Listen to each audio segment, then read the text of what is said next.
Cheating spouse tried to blame me for everything. I exposed the truth. I never thought I'd be sharing my story on Reddit, but after everything that's happened, I need to get this off my chest. Looking back at the past year, it's hard to believe how my life turned upside down, and then right side up again.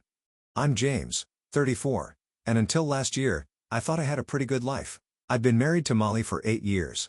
We both had successful careers. I'm an IT project manager. She's in pharmaceutical sales, and we had just bought our dream house in the suburbs. No kids yet, but we were planning to start trying soon. Everything seemed perfect on the surface. The first signs that something was off started showing up about 10 months ago. Molly began working late more often, which wasn't completely unusual in her field, but this time felt different. She was more protective of her phone, changed her passwords, and started going to the gym at odd hours. Classic red flags, right? But when you trust someone completely, your brain makes excuses for everything. "Hey, you've been working really late lately," I mentioned one evening as she walked in around 9 p.m. "Everything okay at work?" "Just busy with the new product launch," she replied, barely looking at me as she headed straight upstairs. "I'm exhausted, going to take a shower." I tried to ignore the knot in my stomach, but it kept growing. The next week, I noticed she'd left her laptop open when she went to make coffee. A message notification popped up. "Miss you already. Last night was amazing." The sender was labeled Mike W. Regional Director. My hands were shaking as I read it. I'm not proud of what I did next, but I quickly took photos of several messages in their chat history with my phone. I couldn't help myself. I needed to know the truth. That evening, I tried to have an honest conversation with her. "Molly, is there something going on between you and Mike from the regional office?" Her reaction was explosive. "Are you spying on me?" she screamed. "How dare you look at my private messages? This is exactly why our marriage is falling apart. You're controlling and paranoid." I was stunned. Falling apart? I thought we were happy. I only saw the message by accident when it popped up. "Don't lie to me," she interrupted. "You've probably been monitoring all my communications. This is abuse. You know that? I'm calling my sister." Before I could process what was happening, she'd packed a bag and left for her sister's house. Within hours, her social media status changed to "It's amazing how long you can be deceived by someone you trust. Finally breaking free from a toxic marriage." The comments started pouring in immediately. Her friends, family, and colleagues all offered support and condemned me, without even knowing what had happened. She had beaten me to the punch and crafted her narrative first. I was the controlling, abusive husband she needed to escape from. The next few weeks were hell. Molly's sister Emma, who I'd always had a good relationship with, started posting about supporting victims and believing women. Mutual friends stopped responding to my messages. Even my own parents called to ask if I was getting help for my issues. But the worst was yet to come. Molly filed for divorce, citing emotional abuse and controlling behavior. She even got a temporary restraining order by claiming she feared for her safety, forcing me to move out of our house and into a small apartment. Her lawyer sent a settlement proposal that would have left me financially ruined. She wanted the house, half my retirement savings, and alimony. That's when I decided enough was enough. I hired Susan Chen, a tough divorce attorney recommended by a colleague. When I showed her the evidence I had so far, she nodded grimly. "This is a good start," Susan said, "but we need more. They're painting you as the abuser, so we need to be thorough and methodical in exposing the truth." Over the next 2 months, we built our case. I hired a private investigator who documented Molly's meetings with Mike at various hotels. We subpoenaed their work emails and found hundreds of inappropriate messages going back months. The PI even found evidence that they'd taken a weekend trip to Cancun, charged to Molly's corporate card as a business conference. But the real breakthrough came from an unexpected source. Lisa, a junior sales rep at Molly's company, reached out to me through LinkedIn. "I'm so sorry about what's happening to you," her message read. "I know the truth, and I can't stay quiet anymore." When we met for coffee, Lisa told me everything. Molly and Mike had been having an affair for nearly a year. They barely tried to hide it at work, and Mike had even promised to leave his wife for her. But the worst part? Molly had been actively spreading lies about me at work for months, setting up her victim narrative well in advance. "She told everyone you installed tracking software on her phone and had cameras in the house," Lisa explained. "Nobody questioned it because she seemed so genuine, but I saw them together too many times, laughing about how they were fooling everyone." Lisa agreed to provide a sworn statement, and she wasn't the only one. Once we started digging, other colleagues came forward with similar stories.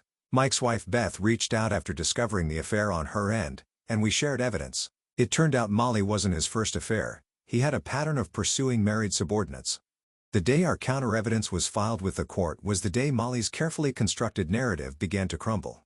Her lawyer, seeing the mountain of evidence including hotel receipts, witness statements, and documented lies, advised her to settle quickly to avoid public embarrassment. But I wasn't interested in a quiet settlement anymore. She had tried to destroy my life, my reputation, and my relationships. I wanted the truth to come out. The court hearing was intense. Molly's lawyer tried to paint me as a vindictive husband making up lies about his poor, abused wife. Then we started presenting our evidence. Email after email showing their correspondence. Hotel receipts. Photos of them together. Witness statements from colleagues. Documentation of the Cancun trip. Bank records showing suspicious purchases. And finally, Lisa's testimony about how Molly had systematically spread lies about me at work. I'll never forget the moment Molly realized she'd lost. Her face went pale as Lisa described how she'd bragged about manipulating everyone with her abuse claims.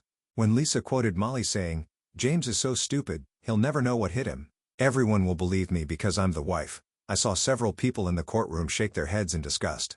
The judge's ruling was comprehensive. Not only did I get to keep the house and my full retirement savings, but Molly was ordered to pay my legal fees.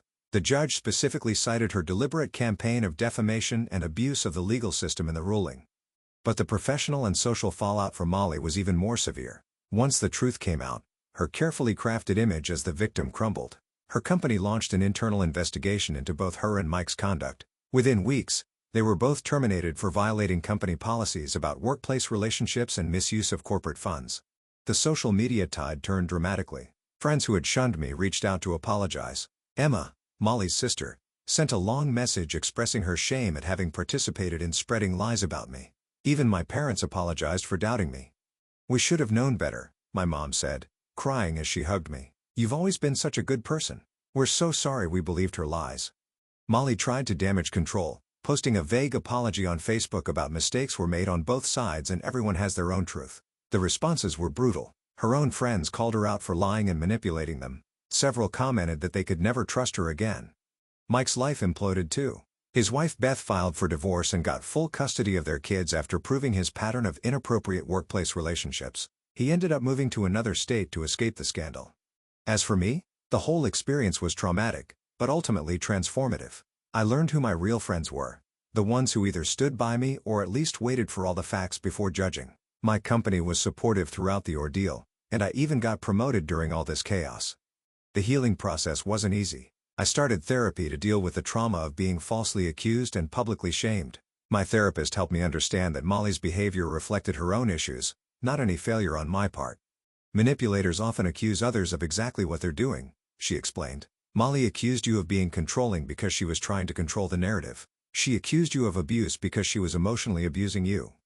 About 6 months after the divorce was finalized, I decided to try dating again.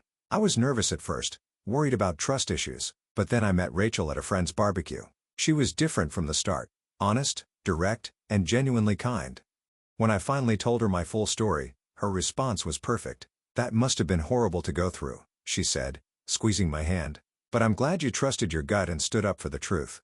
Rachel and I have been dating for 4 months now. She's an elementary school teacher who coaches girls' soccer on the weekends. No drama, no games, just honest communication and genuine care for each other. Last week, she suggested we host a dinner party, and seeing my house filled with true friends and authentic laughter felt like the final piece of healing.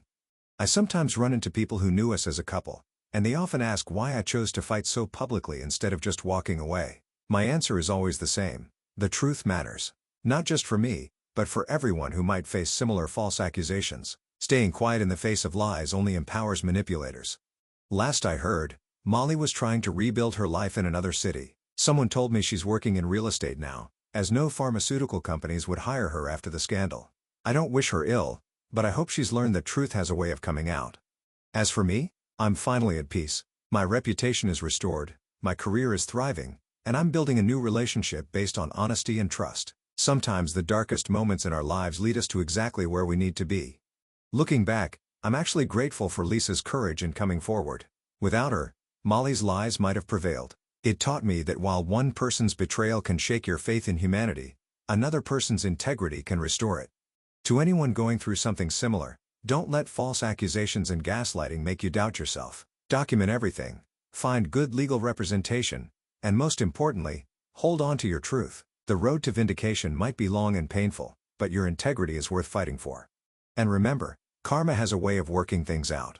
The same social media platforms Molly used to spread lies about me became the venues for the truth to emerge. The same colleagues she manipulated eventually became witnesses to her deception. The same legal system she tried to abuse ended up serving justice. These days, I'm focusing on the future. Rachel and I are planning a camping trip next month. Something Molly would never do because it wasn't luxurious enough. Life has a funny way of giving you exactly what you need, even if you have to go through hell to get there. If there's one lesson I've learned from all this, it's that your character is revealed not by what happens to you, but by how you respond to it. I could have given in to Molly's demands and lived with the false narrative. I could have responded with my own lies and manipulation. Instead, I chose to fight for the truth, no matter how hard it was. That choice made all the difference. Update, 2 years later. Hey Reddit, it's James again. A lot of you asked for an update on my situation, and now that everything has truly settled, I think it's time to share how things turned out. The last 2 years have been transformative, to say the least. Remember Rachel, the teacher I mentioned in my last post? Well, I'm happy to say we got married 6 months ago. It was a small ceremony with just our closest friends and family, people who stood by me during the darkest times or apologized sincerely when they realized they'd been wrong about me. But let me back up and fill you in on everything that's happened since my last post, including some unexpected legal developments and a few attempts by Molly to stir up trouble again. About 3 months after my last post, Molly actually tried to appeal the divorce settlement. Her new lawyer claimed they had new evidence of my alleged controlling behavior. Want to know what this earth-shattering evidence was? Some old text messages where I'd asked her where she was when she was late coming home. You know, normal concerned husband stuff. The appeal was thrown out so fast it made her lawyer's head spin.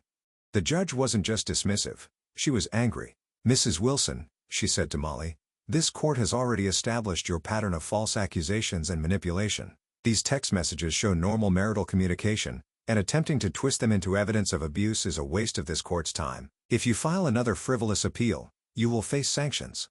Molly had to pay my legal fees for the appeal too. My lawyer Susan was brilliant. She'd actually predicted Molly might try something like this and had kept detailed records of every interaction. The best part? The failed appeal actually helped me in an unexpected way. See, Molly had been bad-mouthing me to some potential clients of my IT consulting business. After the judge's harsh words about her pattern of false accusations, my lawyer sent cease and desist letters to Molly and anyone we could prove was spreading her lies. The letters included copies of the judge's decisions from both the original case and the appeal. That shut things down pretty quickly. But here's where it gets interesting. Remember Lisa, the junior sales rep who testified about Molly's lies? She got promoted to regional director, the position Mike used to have. She's done an amazing job cleaning up the toxic culture in that office. She and Rachel have actually become good friends, which is kind of funny when you think about it. Speaking of Mike, his story took some wild turns. His ex-wife Beth reached out to me about 6 months ago. Apparently, Mike tried to reduce his child support payments by claiming unemployment, but Beth's lawyer discovered he was actually working under the table at a friend's company while collecting unemployment benefits. The judge in their case was not amused. Mike's now facing charges for unemployment fraud, and Beth got an even better custody arrangement. Molly's life has had its ups and downs too. From what I hear, the real estate career didn't work out. Turns out her old scandal followed her there. Someone from her old company recognized her name and posted about the whole affair drama on a local Facebook group. She tried to threaten legal action for defamation, but since everything posted was true and documented in court records, she had no case. She's moved again, this time to Florida.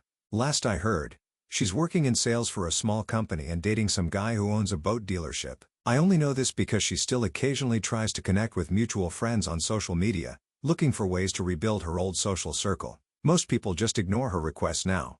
Emma, Molly's sister, has become an unexpected ally. After apologizing for believing Molly's lies, she's made a real effort to make amends. She was actually a guest at my wedding to Rachel, which caused some family drama with Molly, but Emma stood her ground. "I'm not going to miss celebrating a good man's happiness just because my sister couldn't be honest," she told their parents.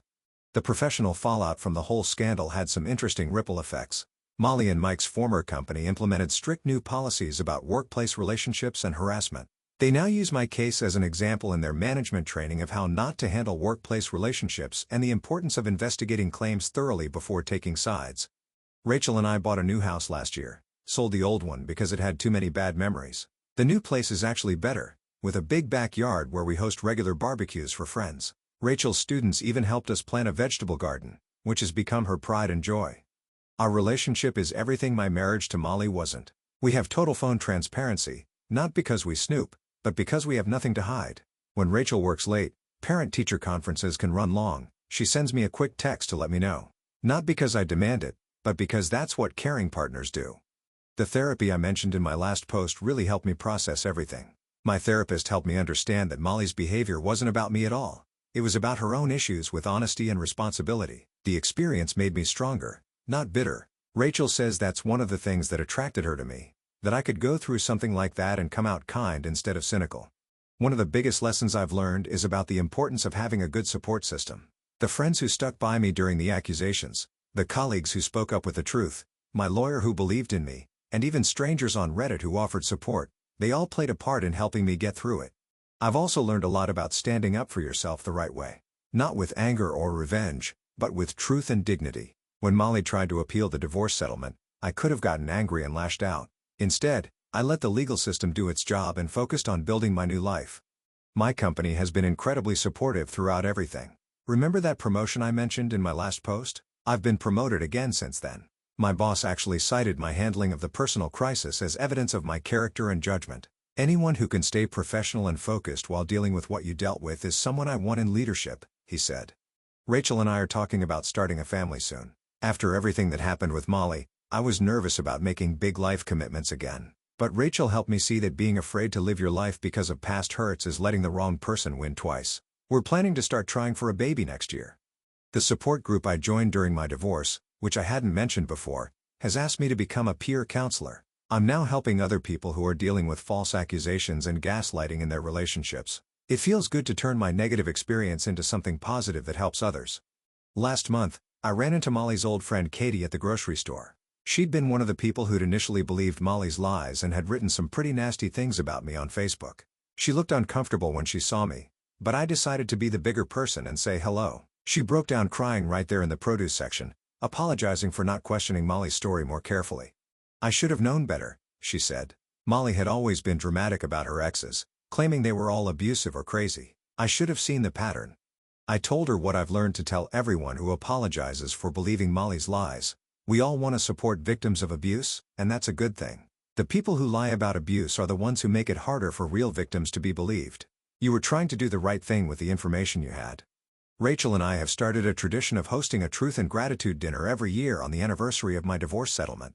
We invite the people who stood by me, who helped expose the truth, or who had the courage to admit they were wrong and apologize. It's not about dwelling on the past, it's about celebrating integrity and real friendship. The dinner also helps remind me of an important truth. Sometimes losing what you thought you wanted helps you find what you really needed.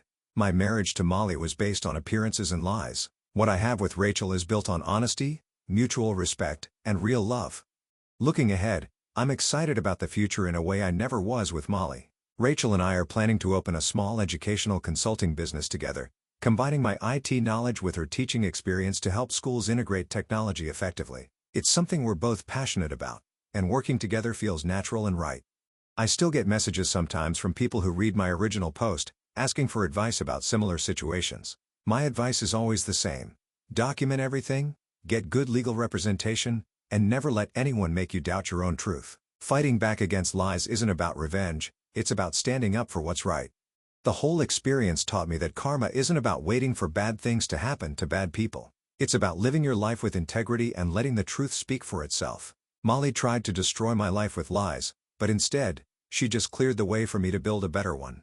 These days, when I look in the mirror, I see someone stronger than I ever knew I could be. Not because I won against Molly, but because I stayed true to myself even when it would have been easier to give up or give in to bitterness. Rachel says she's proud of how I handled everything, but honestly, I'm just grateful. Grateful for the friends who stood by me, grateful for the truth coming out, and grateful that all of Molly's lies led me to someone who values honesty as much as I do. So that's my update. Life isn't perfect, but it's real and honest, and that's worth more than all the perfect-looking lies in the world. Thanks for reading, Reddit. Your support during the darkest times meant more than you know.